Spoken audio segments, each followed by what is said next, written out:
आमद है, आमद है, आमद है ताज तारे फलक बारे की, आगे बिछी है तेरे कदम किताब की। उस्ताद आए चांद निसार, बड़े बाएं बोझ है पुतली खड़ी है सामने, खैर खुआ की सभा में बैठे हुए कर्मचारियों, सावधान सावधान सावधान। भोलेनाथ के परम पुजारी महाराज अधिराज नव के इस्तेमाल में पधार रहे हैं।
यूं ही चमकता रहा, वो दिन दूर नहीं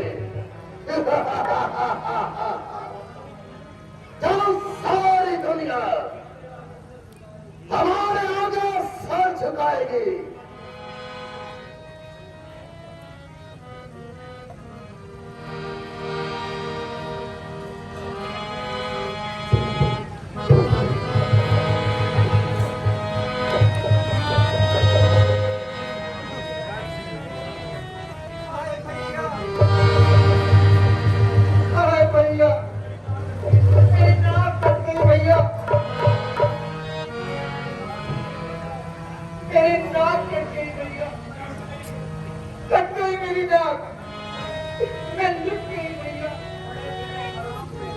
बड़े तेरे आराम के पंजाब के खा तेरे जीते जी है भैया, कट गई मेरी नाक। सलाम लखे, तुझे क्या हुआ जो इस तरह खून में तक पर भाग आई है? हाय हाय रे भैया, मर गई मेरे भैया। बात क्या है? मुझसे तो कुछ बोल। बोलूं क्या बात? ऐसे पर पाल है ना मुंह पर नाक। यह तेरी दुर्गति किसने की? भैया 100 लड़के राम और लखन इस दंडक में आए हैं। संग में एक सुकुमारी सीता नामी लाए हैं। वो बांके और छबीले हैं। गोया शमशीर उन्हीं की है। वो पंचवटी में रहते हैं। जागीर उन्हीं की है। परंतु तो बता तो सही, तेरी नाक कैसे कटी? भैया क्या बताओ, अचानक में घूमती हुई गई, पंचवटी में गई तो क्या देखा, 2 तपस्वी अपने पत्नी के साथ ठहरे हुए हैं। लगे छेड़ने जब मुझको, तो मैंने भी दी उनको गाली। तब छोटे भाई लक्ष्मण ने देखो मेरी नाक काट दी। फिर क्या हुआ? भैया इस पर मैं हर और दूसरे के पास गई। यह सुनकर उनकी आंखों में खून उभर आया और वह अपनी सेना लेकर कब्जे लेने के लिए वहां चले गए और घोर सरकार हुआ। भैया इस अकेले राम ने अपने 2 ही बाणों से सबको मौत के घाट उतार दिया।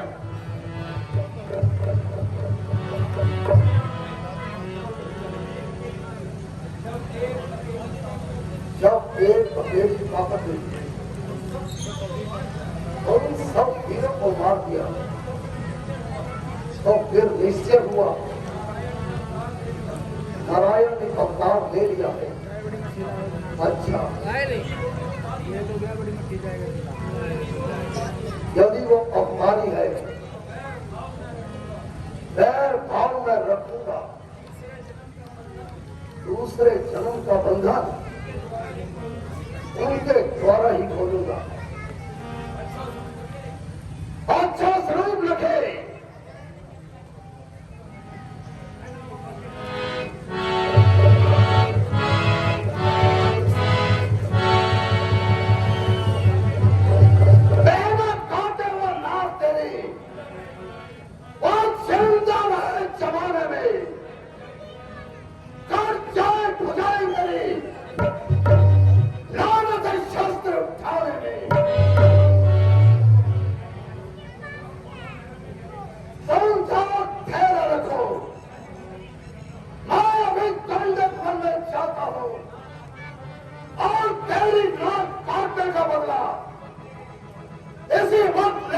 दिखलाता हो।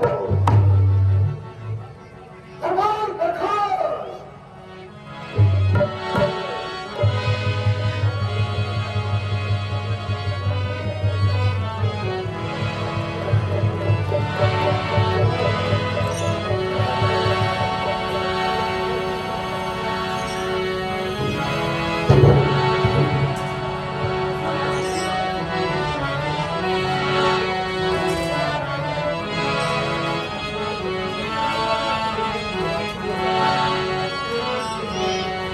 हेलो, बहुत सियापति रामचंद्र भगवान की। व्याम वर्मा जी की तरफ से मोनू जी को घर के रोल के लिए 500 रुपए दिए जा रहे हैं। भगवान उनकी मनोकामना पूरी करे। अब रावण को पता लग गया है कि वो नर नहीं नारायण है। अब वो अपनी मुक्ति के लिए कोई योजना जरूर करेगा। तो अगला सीन रावण और मारीच। रावण मारीच के पास जाएगा अगली मुक्ति के लिए, अपनी मुक्ति के लिए और मारीच की मुक्ति के लिए कि आगे का क्या करना है, कैसे वैर लेना है ताकि प्रभु मुझे मुक्त कर सके। तो आइए देखते हैं। डॉक्टर साहिबान का मुझे ऑर्डर हो चुका है। अगला सीन रावण और मारीच।